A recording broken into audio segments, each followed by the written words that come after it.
Greetings everyone, welcome to my sketchbook. Before I get started with a doodle this morning, which is an early Wednesday morning my time, whenever you watch this, I'm not sure when you're going to watch this. But anyway, something I want to sort of talk about. So, at my house, we have a lot of Harry Potter related things, and we have actually, of this particular book, we have many copies of it because we give them away because reading is very important. So I kid you not, there's more than two copies, but there's something I want to sort of point out, which a lot of you know about when you look at some of the older versions of this book.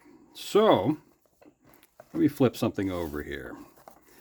You see two very different illustrations of characters on the back of these books. So when the original artist did these, his name is Thomas Taylor, by the way, this wizard wasn't any wizard in particular, whereas in later copies you have, well, a description of Dumbledore, and that's what ends up being on the back cover of the book at some point in the future.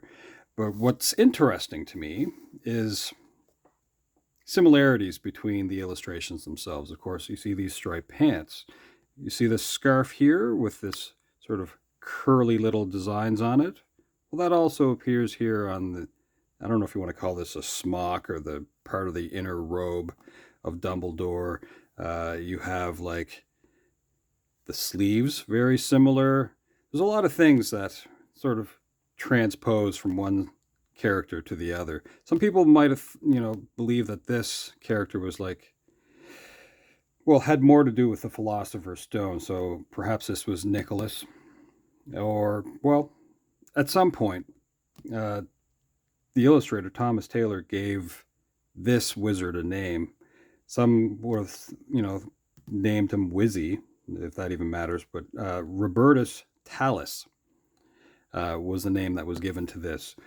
I don't really understand what that's supposed to mean. I know J.K. Rowling really has a thing for Latin and names in general. So I thought about that for a little bit. Now, some of you know about anagrams because of Voldemort. So Voldemort's real name is Tom Marvolo Riddle. And if you play around with those letters, you get I am Lord Voldemort out of that. Well, could you do the same thing with Robertus Tallis? I think the closest sort of thing that you might get out of that would be like Illustrator Bet, which I don't know if that's anything in particular. I know what a bet is, and I know what an illustrator is. Anyway, I don't know if there's anything that you can pull out of that. I guess another thing you might be able to get, if that even matters, would be the type of like the name itself. So Robertus or Robertus could mean a very famous person. But anyway, just rambling on. But some interesting things about illustrations and books, and I'm kind of a fan of that kind of stuff. So I've been thinking about something. Because I have so many copies of this, it would be interesting to come up with a dust jacket for some of the hardcovers that we have.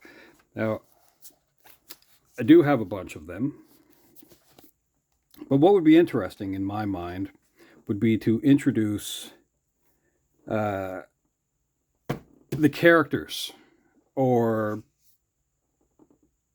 something for a dust jacket.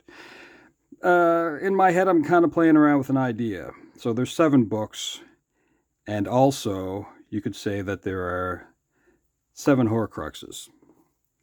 If that has any meaning to you, well, take it as that. But the very first book, I think the way I would introduce Harry Potter would be how we're introduced to Harry Potter in the book. So I don't know. I'm going to sort of scratch out an idea here. This isn't like a final copy or anything like that. This is just an idea thing, which is what I use my sketchbook for. So how are we introduced to Harry? Well, he's dropped off on a doorstep, which is kind of a sad thing. Uh, is he a baby? Well, he's a baby. He's about 15 months old when we first kind of get to see him. We have to also assume that this is the same night that he lost his parents, which would have been October 31st, 1981. It's weird that I know any of this kind of stuff. I mean, I am truly a muggle myself, but I live with a Harry Potter fan, so you pick up on stuff. Some interesting things, I suppose, while I'm doing this, speaking as a muggle. There's a prophecy that was foretold about a wizard who would be responsible, I suppose, for getting rid of Voldemort. And this prediction was made by Sybil Trelawney. And the clues, I suppose, that we'd have to who this very famous wizard might be was that they would be born in the 7th month, or as the 7th month is coming to an end. And in the wizarding world at this point, we know of 2 children born towards the end of July. The first, of course, would be Neville Longbottom, who was born on the, let me think now, that would be, well, obviously the day before Harry Potter was born. Neville Longbottom was born, July 30th, 1980. And Harry was born on the 31st, which is oddly enough the same birth date as J.K. Rowling. So, what else can I ramble on about that? Well,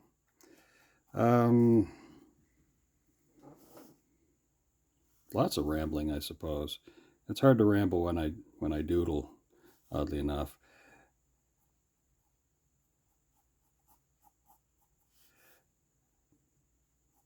Neville was raised by his grandmother, Augustus, which is, or is it Augusta? Augusta. And his parents were, well, mistreated by the Dark Wizard and didn't have an easy life as well. Let me see here. On the day that we're introduced to Harry, the wizarding world was kind of frantic. And it was kind of because they were under the impression that Voldemort was somehow vanquished, and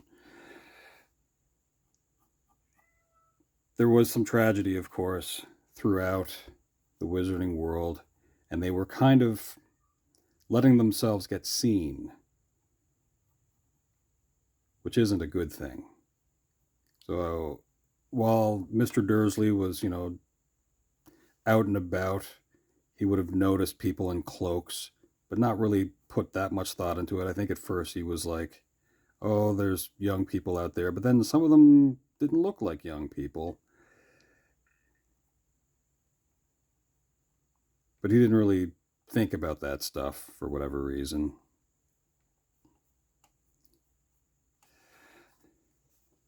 So this is just a doodle, mind you.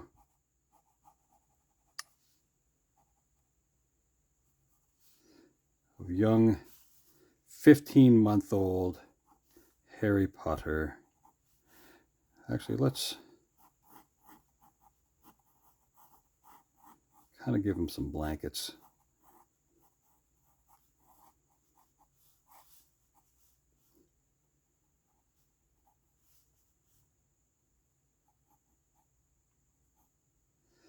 Now, he's left with a letter that would have been written by Dumbledore, perhaps explaining some of the situation.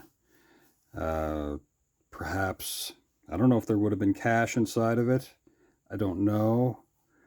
What I can say is, hopefully, it brings to light some of the needs of the child and what happened with the child's parents, Lily and James. And I'm trying to think. Something interesting, again, going back to this book, the illustrator put this scar kind of the center of Harry's head, whereas it should be kind of more over the right eye than anything else. I don't know. Interesting, I suppose. How do I want to do this? So it would be kind of new at this point, right? This would have happened like the same night. And what if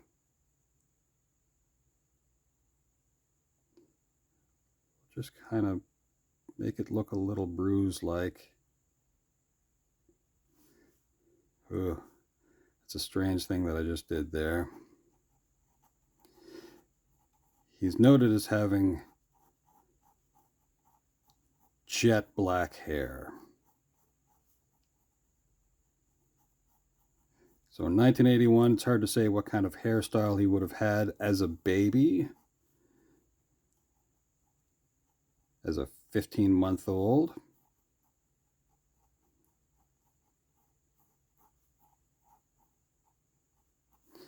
And how about on the letter itself?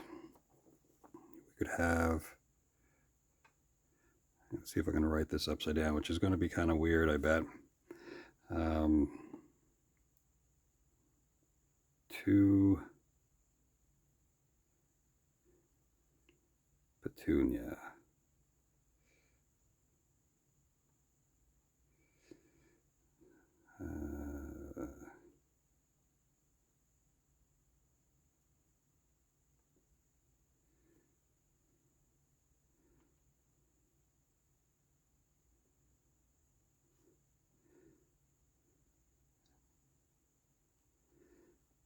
And Vernon.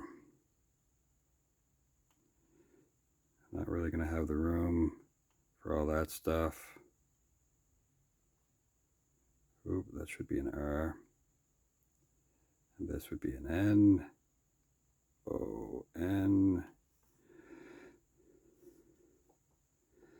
And then, well, basically that.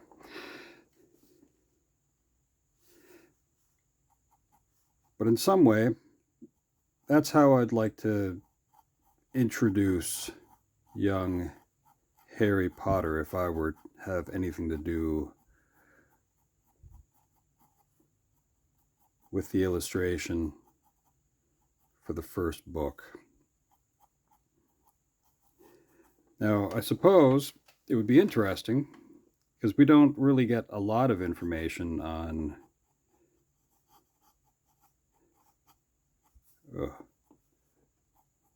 the Dursleys. Not perfectly, I don't think. I know that when Petunia goes out in the morning to swap, or I guess, well, leave bottles, milk bottles out, she would have screamed. And I wonder if she would have broke one near the baby and woke him up and all that kind of stuff. Interesting concept stuff.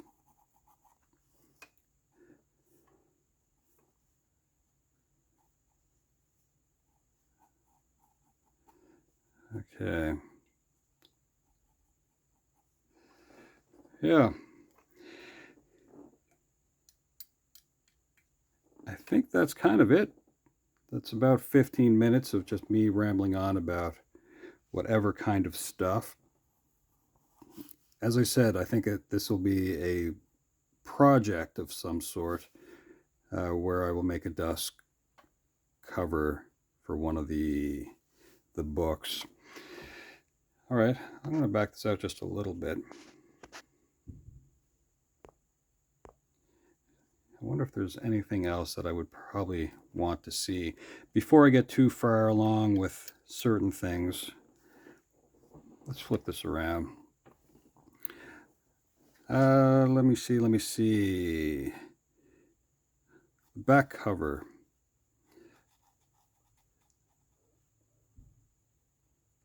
I think it would be kind of neat to have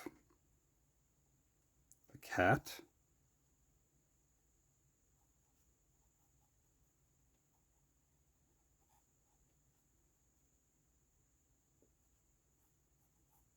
It's like that.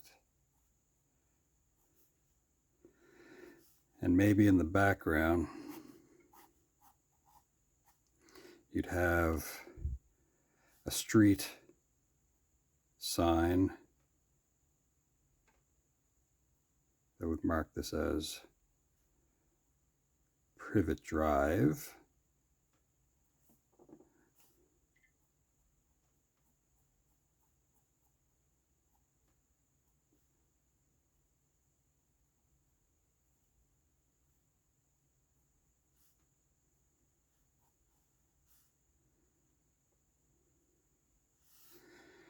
You could have, like, the row houses or whatnot. Maybe off to one side. You could have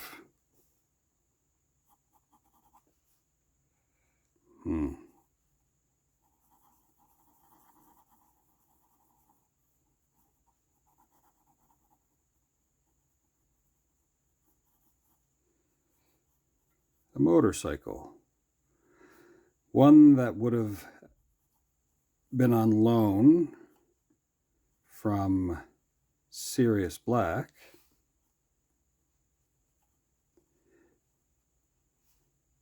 And would be kind of awkward in some ways to see the current driver of it because of his size. Being that some ways he's described as kind of a giant, but not really like a super duper giant. Let's have a wheel here for stability's sake from the side of the sidecar. Spokes. I'll have spokes on this as well.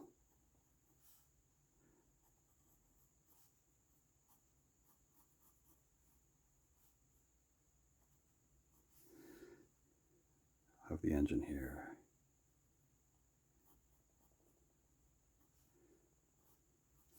Something like that.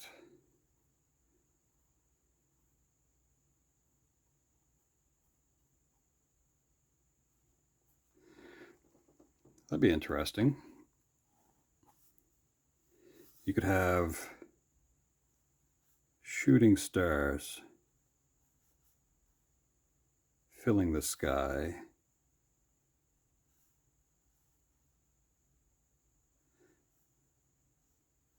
We'd know they're shooting stars.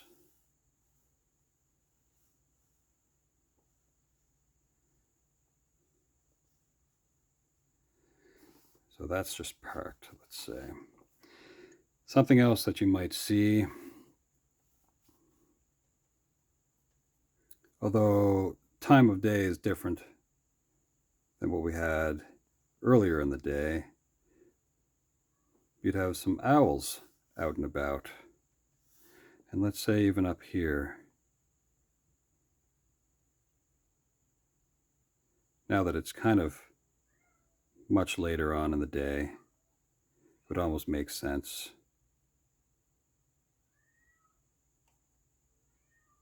I don't know if you hear that in the background. That's my buddy Neville saying, hey, it's close to 20 minutes for whatever this concept thing that is that you're doing.